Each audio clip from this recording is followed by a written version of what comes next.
నా పేరు సుధీర్ వర్మ. ఈరోజు మనం బిజినెస్లో ఎన్ని రకాలు ఉంటాయి, వాటిని మనం ఎలా ఐడెంటిఫై చేయాలి, ఐడెంటిఫై చేసిన తర్వాత తీసుకోవాల్సిన బేసిక్ ప్రికాషన్స్ ఏంటి. మనకి మార్కెట్లో ఫ్రీలాన్సర్స్ కనిపిస్తూ ఉంటారు, ఫ్రీక్వెంట్గా వినే ఉంటారు. అంటే ఏంటి, ఒక ఆఫీస్ ఉండదు, ఒక కంపెనీ కానీ బిజినెస్ కానీ రిజిస్ట్రేషన్ ఉండదు, but they are good with either డిజైనింగో, మార్కెటింగ్ స్కిల్సో, స్కేల్ స్కిల్సో, లేదంటే కోడింగో, లేదంటే ఆర్టిఫిషియల్ ఇంటెలిజెన్స్, ఏదో ఒక చిన్న స్కిల్ మీద మంచి నాలెడ్జ్ ఉంటుంది. వాళ్ళు పని బాగా చేసి పెడతారు, కానీ వాళ్ళకి కంపెనీ ఉండదు. మార్కెట్ రేట్ కన్నా చాలా తక్కువ రేటుకి వాళ్ళు వర్క్ చేసి పెడతారు. సపోజ్ ఒక కంపెనీ మీకు వెబ్సైట్ డిజైన్ చేయడానికి 25,000 30,000 అడిగింది అనుకోండి, వీళ్ళు 5,000కే చేసేస్తాం, 2,000కే చేస్తాం, లేదా 10,000కి చేస్తాం అని చెప్తూ ఉంటారు. ఇటువంటి వాళ్ళని ఫ్రీలాన్సర్స్ అంటారు. ఇవాళ సొసైటీలో ఈ ఫ్రీలాన్సర్స్ కౌంట్ కూడా బాగా పెరుగుతుంది. ఒకవేళ మీరు ఈ ఫ్రీలాన్సర్ అవుదాము అనుకుంటే అందులో ఉండే ప్రోస్ కాన్స్ నేను ఈ వీడియోలో చెప్తాను. ఫస్ట్ ఫ్రీలాన్సర్స్ ఏంటి తెలుసుకోండి.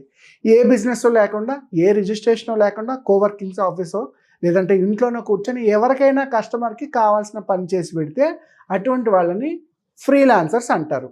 ఫ్రీలాన్సింగ్ అనేది బిజినెస్ మోడల్ కాదు. చాలామంది ఫ్రీలాన్సింగ్ మోజులో ఉద్యోగాలు మానేసి ఇందులోకి వస్తున్నారు. ఫ్రీలాన్సింగ్ అనేది ప్రాపర్ బిజినెస్ మోడల్ కాదు, ఫస్ట్ గుర్తుపెట్టుకోండి. రెండోది సెల్ఫ్ ఎంప్లాయ్మెంట్. ఈ సెల్ఫ్ ఎంప్లాయ్మెంట్ ఏంటంటే ఫ్రీలాన్సర్ కన్నా కొంచెం అప్గ్రేడెడ్ వెర్షన్ ఉంటుంది.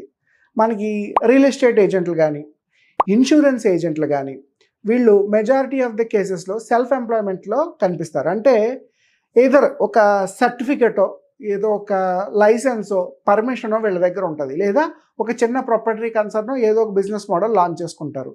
ఇందులో ఎండ్ టు ఎండ్ ప్రతి పని వీళ్ళే చేసుకుంటారు. కస్టమర్ దగ్గరికి వెళ్ళడం, కొటేషన్ పంపించడం, బిజినెస్ నెగోషియేట్ చేసుకోవడం, వాళ్ళు ఓకే చెప్పిన తర్వాత కస్టమర్కి వెళ్ళి పని చేసి రావడం, పని చేసిన తర్వాత బ్యాలెన్స్ పేమెంట్ తీసుకోవడం, సెటిల్ అయిపోవడం. అంటే వీళ్ళకి ఫర్దర్గా ఇంకొక స్టాఫ్ కానీ, ఎంప్లాయీస్ కానీ, ఒక స్టాండర్డ్ ప్రొసీజర్ కానీ ఏమీ కనబడదు. అంటే మీకు మీరే ఎంప్లాయ్మెంట్ ఇచ్చుకుంటే, ఎవరి సహాయం లేకుండా చిన్న రిజిస్ట్రేషన్ సర్టిఫికేట్ ఉంటే అటువంటి దాన్ని సెల్ఫ్ ఎంప్లాయ్మెంట్ అంటారు. చూసారుగా, ఫ్రీలాన్స్ ఒక రకం, ఫ్రీలాన్స్కి కొంచెం అప్గ్రేడెడ్ వెర్షను సెల్ఫ్ ఎంప్లాయ్మెంట్. మూడోది ట్రేడింగ్ బిజినెస్. ఇది యాక్చువల్గా ఇక్కడ నుంచి బిజినెస్ ప్రాసెస్ స్టార్ట్ అవుతుంది. Trading is nothing but, suppose మీరు మార్కెట్లో ఒక corporate company water bottle distribution తీసుకున్నారు. వాడు మీకు 14 రూపాయలకో 15 రూపాయలకో ఇస్తాడు. ఆ వాటర్ బాటిల్ మీరు 17 రూపాయలకో 20 రూపాయలకో అమ్ముతారు. లేదు అంటే ఇలాంటి సోనీ కెమెరానో, ల్యాప్టాపో ఎక్కడో ఒక కార్పొరేట్ కంపెనీ నుంచి ఒక సెర్టైన్ రేటుకి తీసుకొస్తాం. ప్రతి ఐటెం మీద 5 రూపాయలు, 10 రూపాయలు, 1000 రూపాయలు, 2000 ఎంతో బేసిక్ మార్జిన్ ఉంటుంది. అంటే ఇక్కడ ఆ ప్రొడక్ట్ని మీరు తయారు చేయరు, ఆల్రెడీ తయారు చేసిన వాడు మీకు డీలర్షిప్ డిస్ట్రిబ్యూషన్ ఇస్తాడు. ఆ డీలర్షిప్ డిస్ట్రిబ్యూషన్ తీసుకొచ్చి డైలీ నెంబర్ ఆఫ్ సేల్స్, ఒక్కొక్క సేల్ మీద 3,000, 5,000, 10,000 మార్జిన్ పెట్టుకొని నెంబర్ ఆఫ్ సేల్స్ చేసుకుంటూ ఉంటారు. ఇటువంటి దాన్ని ట్రేడింగ్ అంటారు. అంటే ఒక వస్తువుని యాజ్ ఇట్ ఈస్గా తీసుకొచ్చి మీరు కొన్న రేటు కన్నా ఒక 5 రూపాయలు, 10 రూపాయలు లాభం ఎక్స్ట్రా యాడ్ చేసుకుని మార్కెట్లో తిరిగి అమ్మేస్తే అటువంటిది ట్రేడింగ్ అవుతుంది. ఫ్రీలాన్సింగ్ మాట్లాడుకున్నాం, సెల్ఫ్ ఎంప్లాయ్మెంట్ మాట్లాడుకున్నాం, ట్రేడింగ్ మాట్లాడుకున్నాం. అయితే ట్రేడింగ్లో ఖచ్చితంగా ఏదో ఒక రిజిస్ట్రేషన్ ఉంటుంది, ఆఫీస్ ఉంటుంది, కొంతమంది స్టాఫ్ అవసరం వస్తుంది. చిన్న కిరాణా షాప్ అయినా సరే చూడండి, రెంట్కో స్పేస్ తీసుకుంటారు, ఈ ఎఫ్ఎంసీజీ ప్రొడక్ట్స్ అన్నీ తీసుకొచ్చి పెట్టుకుంటారు, కౌంటర్లో ఒకరు కూర్చుంటారు, 2-3 కుర్రాళ్ళు ఎవరో ఉంటారు, వీళ్ళు కావాల్సిన సరుకులన్నీ ప్యాక్ చేసి బిల్ చేసి ఇచ్చేస్తుంటారు. ఇది కూడా ట్రేడింగే. లేదా ఫ్రూట్ బిజినెసో, లేదంటే కంప్యూటర్సో, ఎలక్ట్రానిక్సో, కార్సో, బైక్సో, కెమెరాసో, ఇటువంటిది ఏదైనా సరే మీరు తయారు చేయకుండా వేరే వాడు తయారు చేసిన వస్తువుని 5 రూపాయలకు కొని మీరు దాన్ని 10 రూపాయలకి మార్కెట్లో అమ్మేసుకుంటే అటువంటిది ట్రేడింగ్ బిజినెస్ అవుతుంది. నాలుగవది మ్యానుఫ్యాక్చరింగ్. అంటే మీరు ఇక్కడ ఒరిజినల్గా ప్రొడక్ట్ మేకర్ అవుతారు. మీ ఇంట్లో చూడండి, గుండు సూది నుంచి కోటుకుండే బటన్ దగ్గర నుంచి, చీపుర్ల దగ్గర నుంచి, డోర్ మ్యాట్లు, మగ్గులు, బకెట్లు, టూత్పేస్ట్లు, ఇలా ప్రతి ప్రోడక్ట్ కూడా ఏదో ఒక కంపెనీ తయారు చేస్తుంది. ఇక్కడ ట్రేడింగ్ కాదు, తయారు చేస్తే మీరే ప్రొడక్ట్ మేకర్ అయితే అటువంటి దాన్ని మ్యానుఫ్యాక్చరింగ్ ఇండస్ట్రీ అంటారు. ఈ మ్యానుఫ్యాక్చరింగ్లో ఉన్న ప్రధానమైన అడ్వాంటేజ్ ఏంటంటే, ఇందాక ట్రేడింగ్లో 5 రూపాయల వస్తువుని మహా అయితే 6 రూపాయలకో, 7 రూపాయలకో, 8 రూపాయలకో సెల్ చేయగలం. బట్ మ్యానుఫ్యాక్చరింగ్లో మీకు ఒక గుండు సూదిని ఎగ్జాంపుల్గా తీసుకుంటే అది తయారయ్యే ఖరీదు 5 పైసలు 10 పైసలు ఉంటుంది.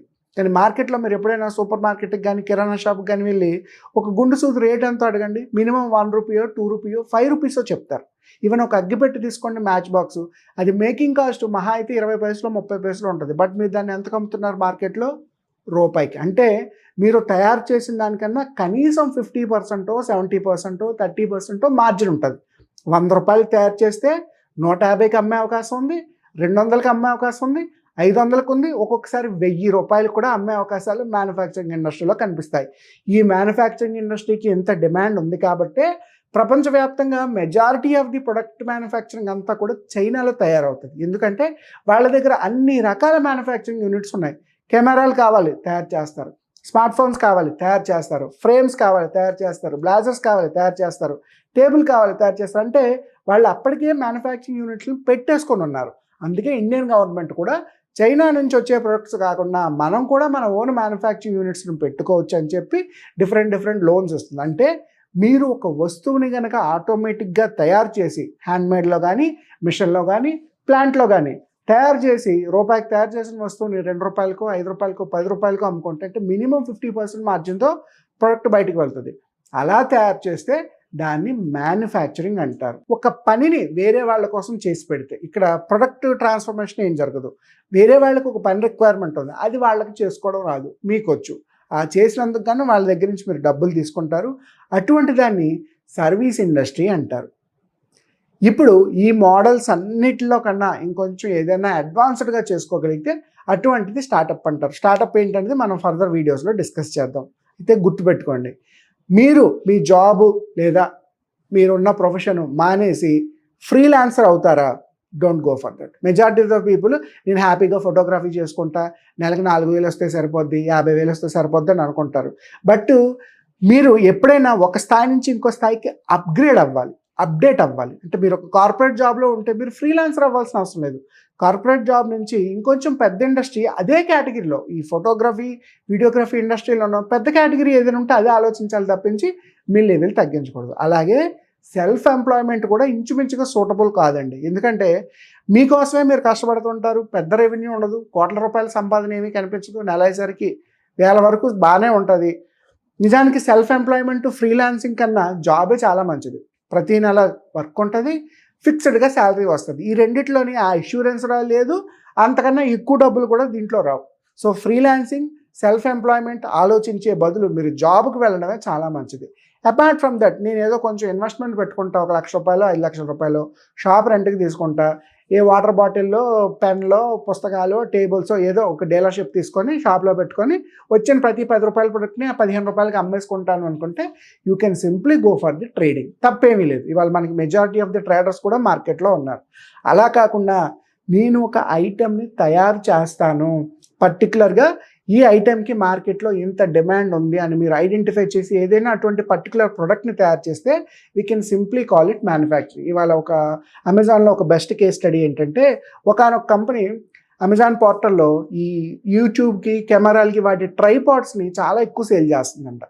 అలా ఇలాగా కాదు, మొత్తం ప్రపంచవ్యాప్తంగా ఆ కంపెనీ సేల్ చేస్తున్న ట్రైపాడ్స్ ఇంకే కంపెనీ సేల్ చేయట్లేదు. అప్పుడు అమెజాన్ వాడు ఐడెంటిఫై చేసి వాడి సెల్లర్ అకౌంట్ని బ్లాక్ చేసి అదే ట్రైపాడ్లు వీడు అందులో ఆన్లైన్లో సెల్ చేయడం మొదలుపెట్టాడు. అంటే ఒక ఐటెంకి ఎంత డిమాండ్ ఉందని మీరు ఐడెంటిఫై చేస్తే అటువంటి మ్యానుఫ్యాక్చరింగ్ యూనిట్లో ప్రపంచవ్యాప్తంగా ఎక్కడ పెట్టినా క్లిక్ అవుతే ఐటెంని కొనుక్కునే వాళ్ళు కూడా చాలా ఎక్కువ మంది ఉన్నారు. ఒకవేళ మ్యానుఫ్యాక్చరింగ్ కూడా కాదు, మనం అంత రా మెటీరియల్ తీసుకురావడం, ప్లాంట్ పెట్టడం, ఈ తలకాయ నొప్పి అంతా మనకి ఎందుకు అనుకుంటే సింప్లీ ఒక కంపెనీని రిజిస్టర్ చేసి ₹1,00,000, ₹5,00,000, ₹10,00,000 ఇన్వెస్ట్మెంట్ పెట్టుకొని సర్వీస్ మోడల్ స్టార్ట్ చేసుకోండి. ఒక సాఫ్ట్వేర్ డెవలప్మెంట్ కంపెనీయో, డిజైనింగ్ కంపెనీయో, యానిమేషన్ కంపెనీయో, ఇటువంటివి ఏమైనా మీరు ఐడెంటిఫై చేసుకోగలిగితే అటువంటి సర్వీస్ ఇండస్ట్రీ కూడా బాగానే ఉంటుంది. So freelancing, self employment, trading, manufacturing, service, ఈ 5 రకాల బిజినెస్లో మీరు ఏదైనా చూస్ చేసుకోవచ్చు. But I suggest don't go for freelancing or self employment. ఈ రెండింటి జోలికి వెళ్ళకండి. ట్రేడింగ్ తీసుకోండి, మ్యానుఫ్యాక్చరింగ్ తీసుకోండి, సర్వీస్ తీసుకోండి. ట్రేడింగ్లో కొంచెం మార్జిన్స్ ఉంటాయి, టర్న్ ఓవర్ ఎక్కువ ఉంటుంది. మ్యానుఫ్యాక్చరింగ్లో ఎక్కువ మార్జిన్స్ ఉంటాయి, ఎక్కువ టర్న్ ఓవర్ ఉంటుంది. సర్వీస్ ఇండస్ట్రీలో తక్కువ టర్న్ ఓవర్ ఉంటుంది కానీ ఎక్కువ మార్జిన్స్ ఉంటాయి. ఇవి ఏంటి అనేది మనం ఫర్దర్ వీడియోస్లో డిస్కస్ చేద్దాం.